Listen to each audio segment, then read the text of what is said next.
ഇന്നത്തെ വീഡിയോ എന്ന് പറഞ്ഞാൽ നമ്മളുടെ ഒരു സൺഡേ മിനി വ്ളോഗാണ് കേട്ടോ. അപ്പോൾ നമ്മൾ സാധാരണ കുറച്ച് സീരിയസ് ഷോപ്പിംഗ് ഒക്കെ ആണെങ്കിൽ പോണ്ടി ബസാറാണ് പോവാറ് ചെന്നൈയിൽ കേട്ടോ.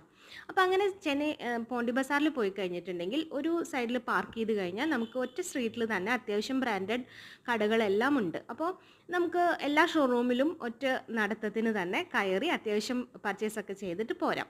അപ്പോൾ ആൾക്ക് സ്നീക്കേഴ്സ് വേണം, അതുപോലെ ഒരു ഫോമൽ ഷൂ വേണം എന്നൊക്കെ പറഞ്ഞിട്ടുണ്ടായിരുന്നു. അപ്പോൾ അതൊക്കെ നമ്മൾ വാങ്ങി. പിന്നെ ബ്ലേസർ വേണമെന്ന് പറഞ്ഞ് ഒന്ന് രണ്ട് കടകളിലൊക്കെ കയറി, പക്ഷേ ഇഷ്ടത്തിന് കിട്ടിയില്ല. അപ്പോൾ അത് വാങ്ങിയില്ല. പോണ്ടി ബസാർ പോയി നമ്മൾ മിസ്സാക്കാത്തൊരു കാര്യമാണ് ഈ കോൺ മസാലയും ലെമൺ സോഡയും കേട്ടോ. അപ്പോൾ അതൊക്കെ കഴിച്ചു. ആരെങ്കിലുമൊക്കെ പോണ്ടി ബസാർ പോയിട്ട് പർച്ചേസ് ചെയ്യാറുണ്ടോ സ്ഥിരമായിട്ട്? അത് കഴിഞ്ഞ് നമ്മൾ സുഡിയോയിൽ പോയിട്ടുണ്ടായിരുന്നു. സുഡിയോയിൽ നല്ല കളക്ഷൻസ് വന്നിട്ടുണ്ട് ചെന്നൈയിലെ. അത് കഴിഞ്ഞ് നമ്മൾ സത്യം PVRൽ കയറി ഒരു മലയാളം മൂവിയും കണ്ടു. അപ്പോൾ ഇന്നത്തെ വീഡിയോ അത്രയേ ഉള്ളൂ, ചെറിയ വ്ളോഗ് കേട്ടോ.